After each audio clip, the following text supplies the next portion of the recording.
بسم الله الرحمن الرحيم. السلام عليكم ورحمة الله وبركاته.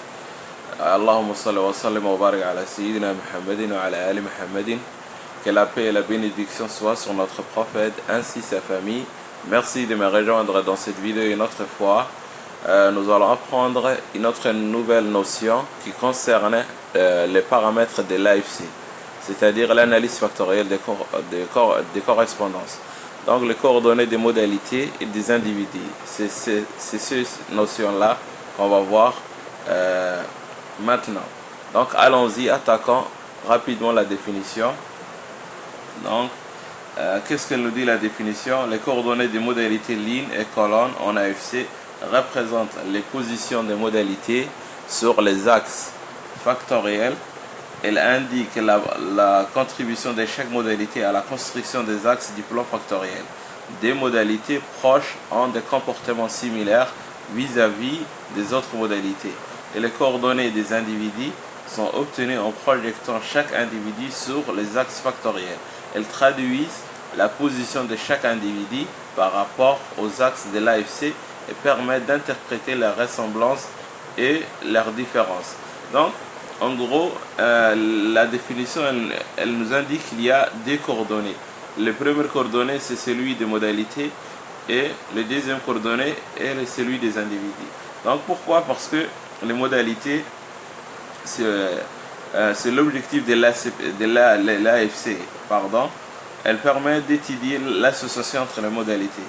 Donc, sans tarder, voilà la formule qu'on utilise pour construire ou bien pour placer les modalités dans un repère.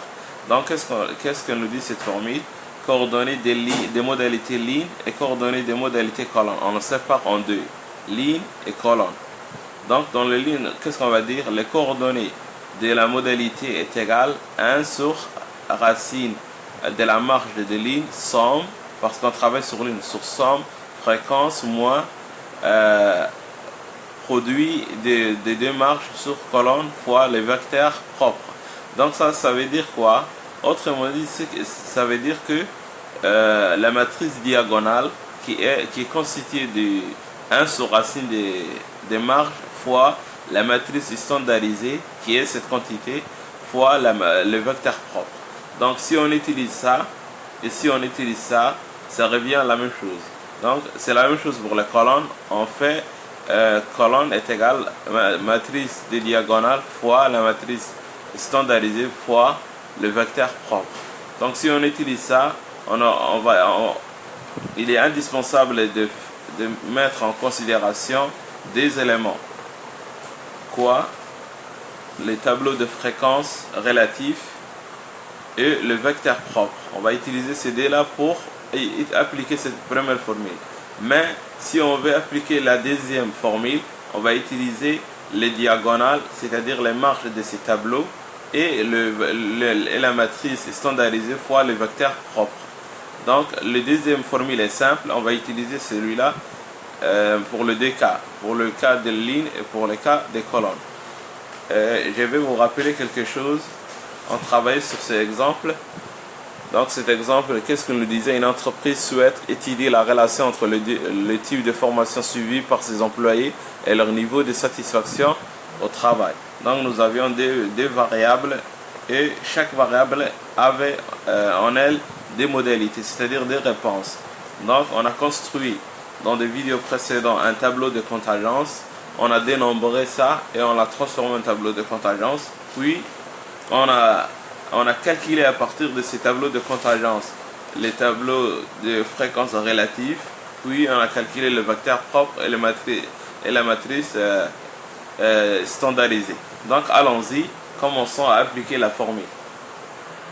Donc c'est quoi la formule? On va commencer par les coordonnées des modalités ligne sur axe 1. Voilà. Donc avant d'appliquer la formule, je vais faire un petit rappel sur le vecteur propre. Donc qu'est-ce qu'on a trouvé dans le vidéo précédent? Vecteur propre V est égal 2 colonnes. Premier vecteur, moins 1, 1. Deuxième vecteur, 1, 1. Voilà. Donc, ça, c'était le vecteur propre.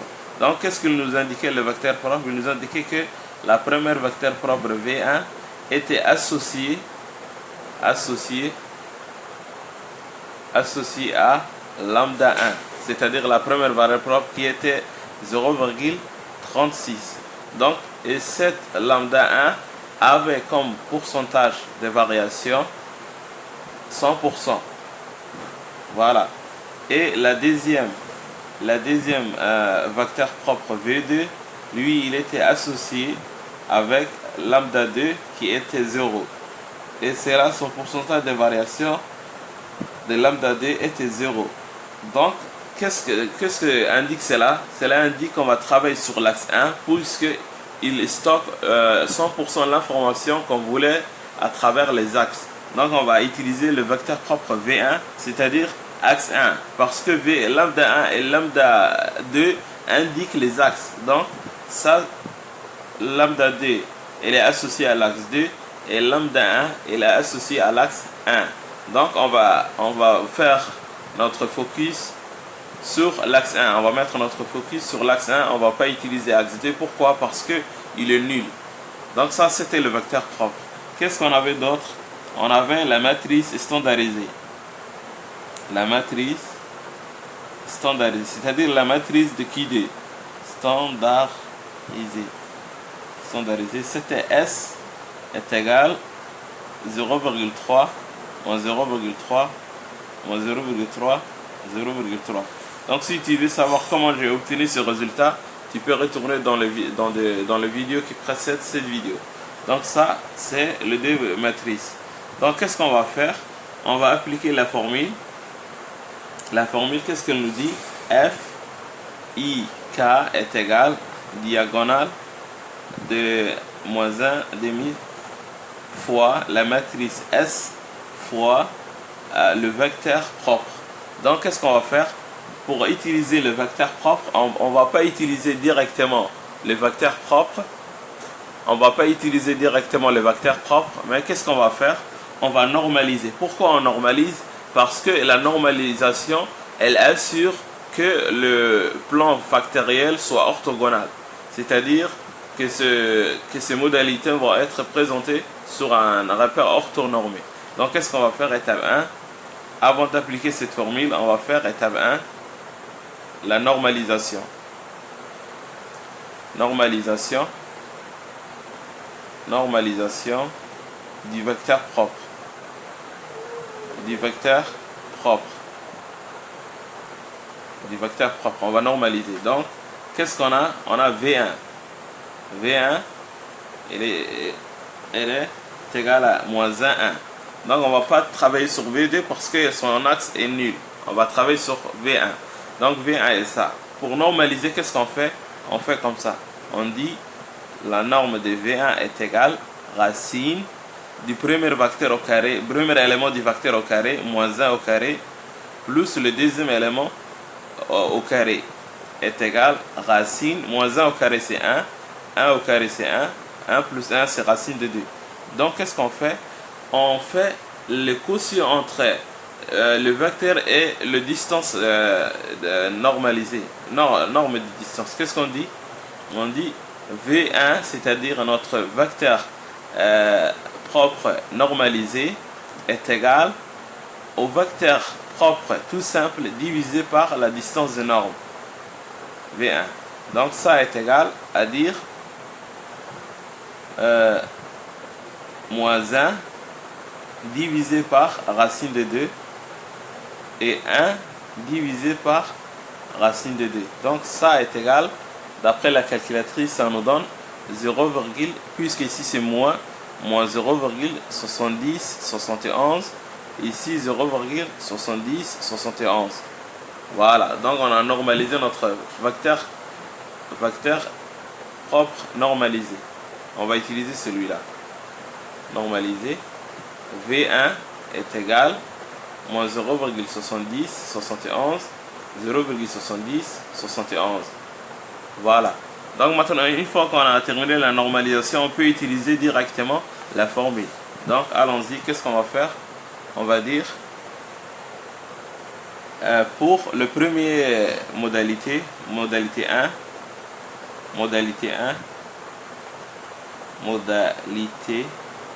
1, c'est-à-dire A1. Je vais vous faire vous montrer les tableaux de contingence. Voilà. Donc nous on utilise ça, modalité 1, modalité 2, modalité 3, modalité 4. Donc c'est ça les modalités. Donc on va retrouver les coordonnées de ça et de ça. Donc allons-y. A1, on commence après A2. Donc modalité A1, qu'est-ce qu'on dit? On dit F est égal diagonale moins 1,5 fois S fois V. Donc qu'est-ce qu'on avait? On avait S, cette matrice, et V, on a normalisé, on a trouvé ça. Donc maintenant, qu'est-ce qu'on va faire? On va prendre du tableau.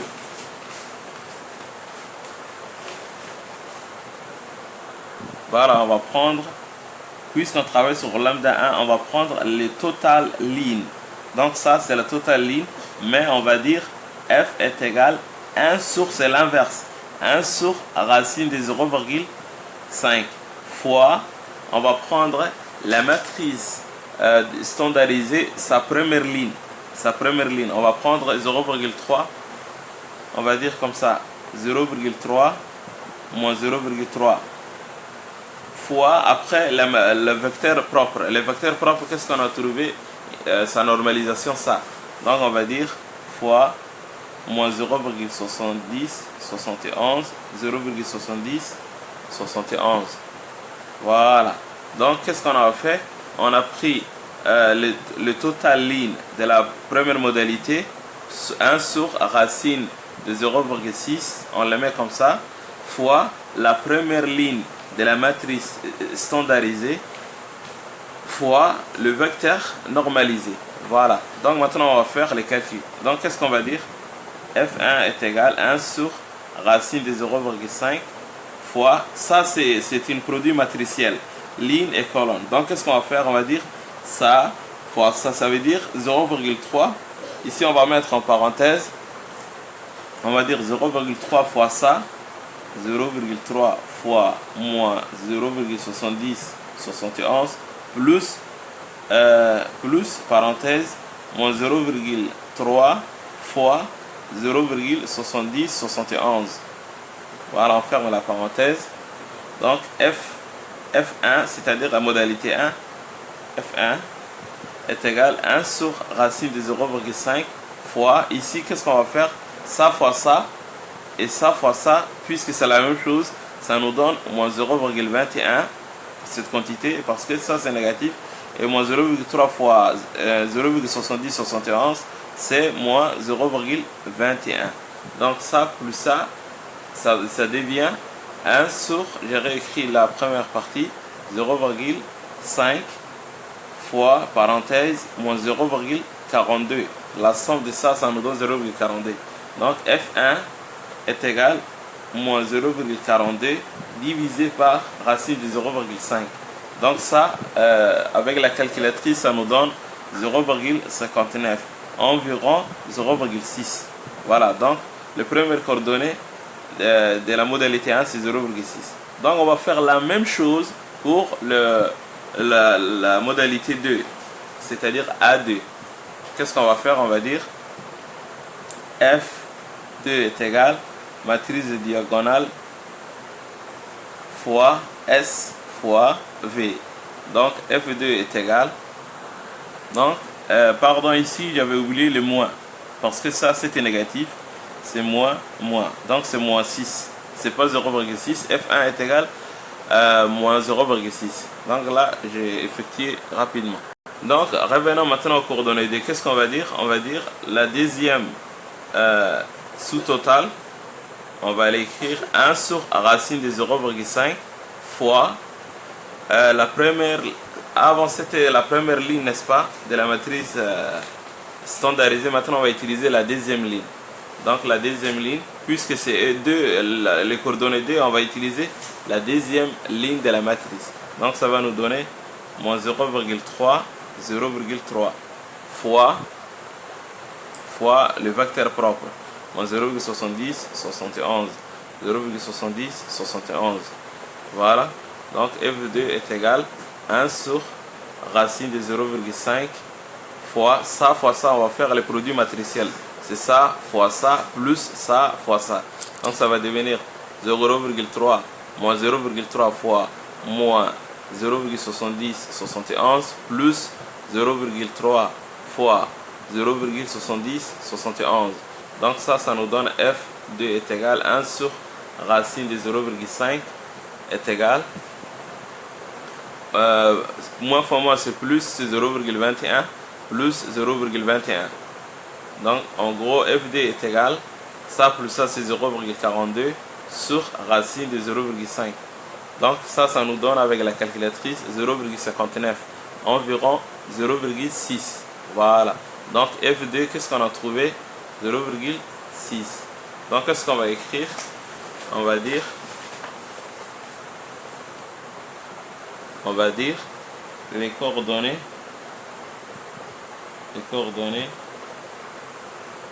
des modalités ligne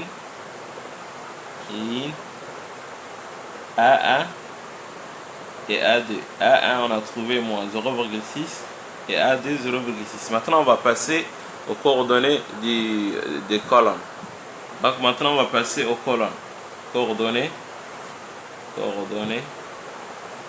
des modalités colonne. Donc qu'est-ce qu'on va faire? On va utiliser cette formule. Au lieu de f, on va dire G est égal matrice diagonale fois matrice standardisée fois le vecteur propre normalisé. Donc toujours maintenant on va travailler sur le B. On va utiliser le sous-total 0,5. Qu'est-ce qu'on va dire? G est égal 1 sur c'est la formule. On place le sous-total là-bas fois la matrice standardisée. Maintenant, on va utiliser sous forme de colonne. Avant, on a utilisé des lignes, n'est-ce pas? Maintenant, on va prendre la première colonne. Donc, qu'est-ce qu'on va dire? On va dire 0,3 moins 0,3 fois le vecteur propre.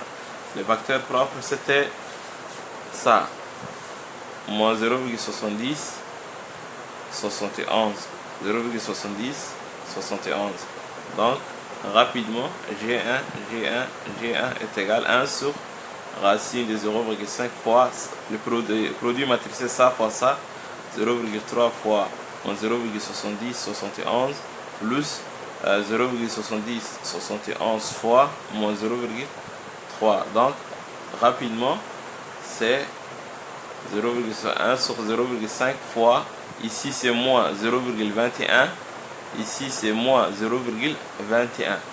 Donc G1 est égal à 1 sur racine de 0,5, ici c'est moins 0,42, donc moins 0,42 sur racine de 0,5 est égal à moins 0,59. Donc G1 est égal à environ moins 0,6. Voilà, on a terminé la première colonne, B1. Maintenant, on va passer à B2, modalité 2. Donc, on va dire G2 est égal à matrice diagonale fois matrice standardisée fois vecteur propre. Donc, G2 est égal à 1 sur le deuxième, on va utiliser le deuxième sous-total. Puisqu'on travaille sur P2, on va dire 1 sur racine de 0,5 fois la deuxième colonne. Maintenant, on va utiliser la deuxième colonne de la matrice standardisée. Donc, ça va devenir moins 0,3 fois le vecteur propre normalisé. Moins 0,70, 71, 0,70, 71. On va faire le même démarche. On va dire 1 sur racine de 0,5 fois produit matriciel ça fois ça, moins 0,3 fois moins 0,70, 71 plus 0,3 fois 0,70, 71. Donc ça nous donne quoi? G2 est égal à 1 sur racine de 0,5, parenthèse, moins 0,21 ici. Ça nous donne moins 0,21 Là, c'était moins, pardon, ça nous donne plus, c'est pas moins. Ici, ça fois ça, ça nous donne 0,21. Donc, GD est égal, ça plus ça, c'est 0,42 sur racine de 0,5. Donc, ça nous donne 0,59, environ 0,6. Donc, GD est égal 0,6. Donc, ça, c'est le deuxième coordonnée. Maintenant, on va faire un tableau et on va rassembler tous. Donc, voilà les tableaux. Ici, on a les modalités. Ici, on a les coordonnées. Ici, on a les types. Donc, maintenant, A1, AD, B1, BD, on a déjà calculé. A1, on a trouvé moins 0,6. AD, on a trouvé 0,6.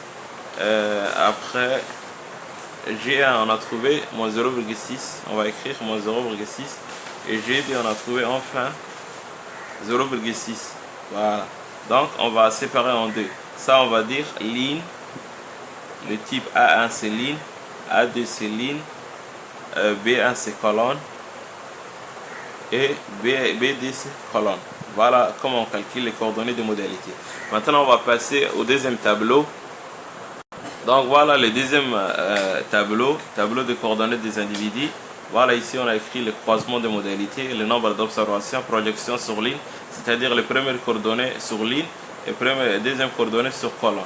Donc, maintenant, on va se référer au tableau de contingence, puisque A1 et B1, c'était 12 individus, c'est-à-dire 12 observations. Là, c'était 3, 12. 3, 12, 3 ici, plutôt 3, et là 12. Donc, on va regarder le croisement des coordonnées. Donc, on va regarder A1 et B1.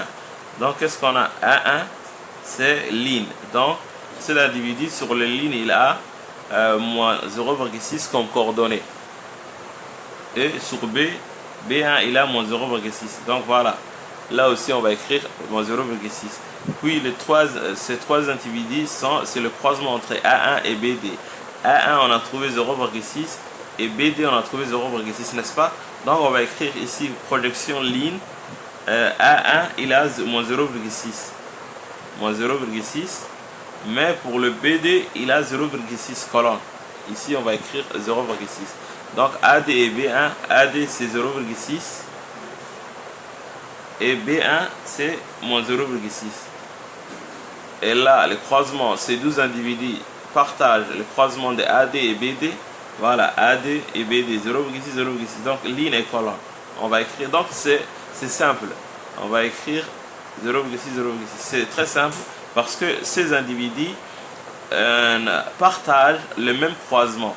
Donc, une fois qu'ils partagent le même croisement et que chaque modalité, on a trouvé son coordonnée séparément. Donc, sur la projection ligne, on va prendre les coordonnées des lignes et sur la projection colonne, on va prendre sur les colonnes. Donc, ça veut dire que ces 12 personnes sur la ligne, ils ont les coordonnées moins 0,6 et sur les colonnes, ils ont moins 0,6. Ces 3 personnes ont moins 0,6 sur la projection des lignes et sur la projection des colonnes, ils ont 0,6. Ces 3-là ont 0,6 sur la projection ligne et ces 3-là ont moins 0,6 sur la projection colonne. Et enfin, les 12 derniers qui partagent ADBD sur la projection ligne, ils ont 0,6 et sur la projection colonne, ils ont 0,6. Donc, c'est ainsi qu'on calcule les coordonnées des individus et les coordonnées des modalités. Donc, on va voir par la suite comment présenter sur un graphique orthonormé le plan factoriel après cette vidéo.